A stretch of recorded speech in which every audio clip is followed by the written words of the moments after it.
জাহাঙ্গীরনগর বিশ্ববিদ্যালয়ে ছাত্রলীগ নেতা হত্যার ঘটনা যথেষ্ট তোলপাড় হয়েছে সরকারের মধ্যে এবং তার বহিঃপ্রকাশ ঘটেছে। সরকার উদ্যোগী হয়েছে, যারা যারা এই ঘটনার সঙ্গে জড়িত তাদেরকে গ্রেপ্তার করা হবে।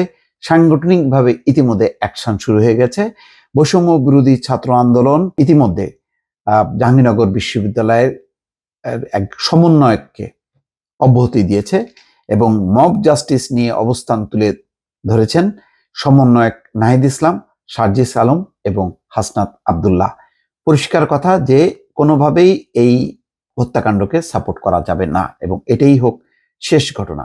কিন্তু গুরুত্বপূর্ণ একটি ঘটনা এখনো সাংগঠনিক সিদ্ধান্ত হয়নি, আশা করি হবে। গণপিটুনিতে হত্যার ভিডিওতে শনাক্ত ছাত্র দলের 5 নেতা কর্মী জাহাঙ্গীরনগর বিশ্ববিদ্যালয়ে, তাদের ছবিও দর্শক পাওয়া গেছে। এখানে বলা হচ্ছে জাহাঙ্গীরনগর বিশ্ববিদ্যালয়ের শিক্ষার্থী শামীম মোল্লাকে গণপিটুনিতে হত্যার ভিডিও ফুটেজে ছাত্র দলের 5 নেতা কর্মীকে শনাক্ত করা হয়েছে। ভিডিওতে ছাত্র দলের যে 5 জনকে দেখা গেছে তারা হচ্ছেন সাইদ হোসেন ভুইয়া, রাজু আহমেদ, রাজন হাসান, হামিদুল্লাহ সালমান এবং MN সোহাগ। এছাড়া আতিক নামের আরেকজন শিক্ষার্থীকে দেখা গেছে ভিডিওতে।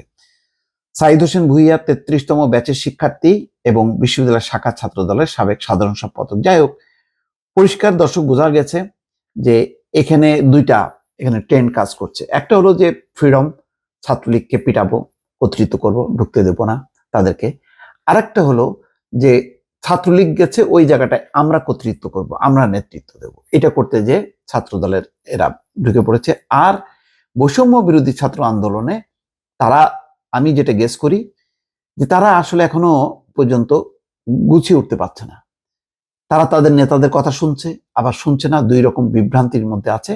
তো এই কারণে বৈষম্য বিরোধী ছাত্র আন্দোলন যেহেতু ওটা এই বিপ্লব বা দ্বিতীয় বাংলাদেশ গড়ার ক্ষেত্রে নেতৃত্ব দিয়েছে, তাদের দায়িত্ব বেশি। তারা যদি সক্রিয় হয়, তারা যদি অবস্থান নেয়, তাদের যেহেতু এখন জনপ্রিয়তা আছে, সুতরাং এটা নিয়ন্ত্রণ করা সম্ভব। ইতিমধ্যে বৈষম্য বিরোধী ছাত্র আন্দোলনের অন্যতম সমন্বয়ক আহসান লাবিবকে অব্যাহতি দেওয়া হয়েছে, গণমাধ্যমে পাঠানো হয়েছে। সেই বিবৃতিটা বলা হচ্ছে জাহাঙ্গীরনগর বিশ্ববিদ্যালয়ে সংগঠিত সহিংসতায় অংশগ্রহণের অভিযোগ থাকায় আহসান লাবিবকে বৈষম্য বিরোধী ছাত্র আন্দোলনের সমন্বয়ক পদ থেকে অব্যাহতি প্রদান করা হচ্ছে। সুষ্ঠু তদন্ত শেষ না হওয়ার আগ পর্যন্ত এই অব্যাহতি বহাল থাকবে।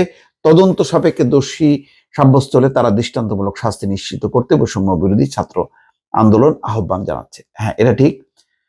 এটা আমার মনে হয় দলমত নির্বিশেষে ছাত্র দলকে যেমন, ছাত্র শিবিরকে তেমন, বৈষম্য বিরোধী ছাত্র আন্দোলন সবাইকে সোচ্চার হতে হবে যে যেই শিক্ষাঙ্গনে যে পরিস্থিতি ছিল, যেই অত্যাচার, নির্যাতন, খুন, জখম, ধর্ষণ, টেন্ডারবাজি, হল দখল, সিট দখল, এই জায়গা থেকে একটা মুক্তি দিতে হবে।